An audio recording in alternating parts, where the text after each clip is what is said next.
how do we identify the ideal candidates once we've got those applications in? So to me, it goes back to your values and your culture you got created. Again, depending upon the role. If it's a very technical role that somebody has to have specialized education or work experience, that's a different thing. But if it's something that we're willing to train and teach people on, I care about cultural fit more importantly than most things. So again, what are my values, my guiding principles that we operate on? I want to make sure that those candidates align with that. That's number one. I also want to look at their experience. Does the experience match up? So for example, out of all those marketing channels we talked about to try to find talent, let's say we had 100 people.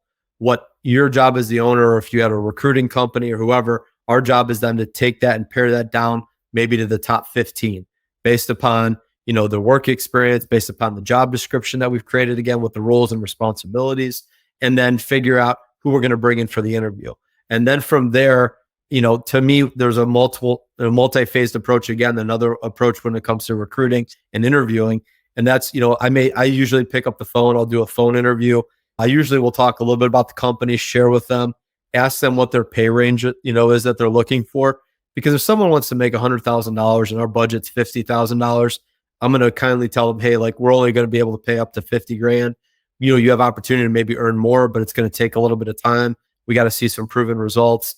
And then we may end the call and say, this just isn't a good fit. Usually the candidates will tell you that all day long, right? Based upon, the salary requirements. But then, I'd like to do a lot of behavioral based interview questions.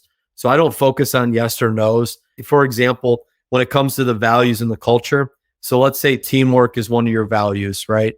And I remember your values, but we don't need to talk about your company unless you want to. But like, I know you have an acronym that you use, right? Right. And so if teamwork is one of yours, which I believe it is, I want to hear, candidate Sally or Billy, tell me about a time you've displayed teamwork in the workplace. What did you do? What happened? And what was the result? I want to hear quantifiable things. I don't want to hear about, I'm a good team player. Anybody can say that, right? I want to hear a good, solid example. And usually you can tell somebody that's making something up and somebody that is telling the truth. Now, I've got a little bit of an advantage. I've interviewed a couple thousand people in my career, so maybe I'm a little bit more comfortable. But, it doesn't matter how many people you interview or what your style or your approach is, Chris. Like, people can still bamboozle you, right? They can still bamboozle me at the end of the day. But I think this is why I like a multi-phased approach with interviewing. So we do these behavioral-based interview questions. We talk about the culture. We talk about, okay, tell me about a time you made a pretty bad mistake in the workplace. What did you do? What happened? And how did you correct it? And have you made that same mistake again? Tell me about, your strengths. What are you going to bring to the table? Talk about your areas for improvement. What are you doing on those areas for improvement to continue to get better? Like, I want to hear about some of that. Some of that's a mindset thing, right? I mean, are they taking ownership and onus of their weakness or their area for improvement? Like, one of mine happens to be time management. I'm not the best at time management. And part of that is because I want to give, and give. So I'll do things, that don't pay me any money or that aren't really value add for my family, but I just like helping people. Like, I took a call today at 2:00. I spent 32 minutes with the person. I'm not going to get paid for it. That's okay. I enjoy giving back, right? So you have to know what's important to you. That's that's a whole nother discussion, but about what your values are. But once you go through and you ask these behavioral based interview questions, then you may bring that person in, do a face-to-face interview. You can do that whole behavioral based thing in person, but I like to get other people on the team involved in the process. So like in your situation, Chris, like, you could have Christy be a part of it. You can have a couple of other team members be a part of it.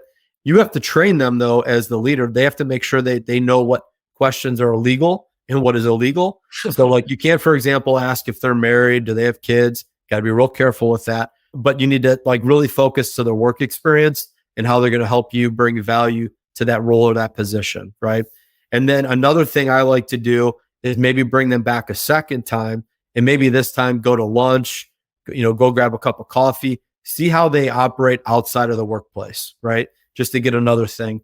The other thing you can do in the interviewing process, and no real estate investors, they love predictive index, the PI assessment. I don't really care for it. I like DISC better. That's just a personal preference. But there's like 50 different personality profiles that are out there. You can do DISC. You can do free ones online. You can do 16 personalities. You can do Hogue. You can do Burke. You can do Myers-Briggs. You can do Strength Finders. But those should be tools to help you make your decision on who you're going to hire, right?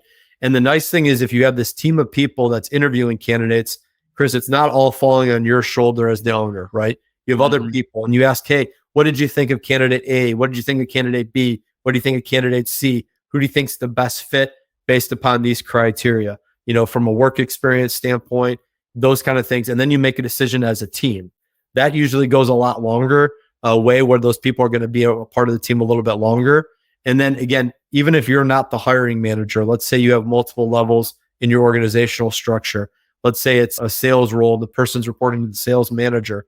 The sales manager should have that final say on if they're going to hire that candidate or not. It shouldn't be you as the business owner, in my opinion, right? And the reason why I say that, Chris, is that sales manager is going to be responsible for the results of that salesperson you're bringing on. They're responsible for the day-to-day activities of what they do. Me as the business owner, I don't care, what they do as long as they get their job done, right? At the end of the day. And I don't know what that salesperson is tasked with. Maybe I don't know all those minutia details. All I care about is that they're doing their job and they're adding value to the team, right? But that's something that a lot of business owners, we got to let go of that control. We got to let our team that we put in place. When you build a high performing team, you empower them to lead. And, a big area I see a lot of companies really kind of lack on, Chris, is training of leadership, right? They talk about it, but they don't know how to implement it. Like, you can have all the theory you want, but if you don't have the practical ability on how to lead somebody in the right manner or how to communicate effectively, it's really, really tough in an organization. There's a lot of chaos usually that happens. Do you have any resources on leadership training? Yeah, so it depends on what is your leadership style. I would ask that person that first, right? Like, I'm a big proponent of servant leadership. There's a great resource. Ken Blanchard is a good author to follow. You can look him up on YouTube, but it depends on what your leadership style is. That would be one. Obviously, like John Maxwell is like the godfather of leadership. He would be someone else to look at. You can read about like the law of the lids and the 21 leadership principles. Those would be other good things to look at. I think to me as a leader, our job is always constantly looking to learn, right? And we have to, like, if we don't feed ourselves, we can't feed other people, right? And so I know you and I think we're very similar with whether it's a podcast or inspirational or motivational things. I think that's what your whole bigger vision group's about, right? Is inspiring change and inspiring people to do more. So like great motivational speakers, Tony Robbins, that's a name that everybody knows, but Jim Rohn, Rohn, that's a great one. Dr. Eric Thomas, he's one of my favorite. Inky Johnson, Les Brown, Zig Ziglar. There's a ton of people out there.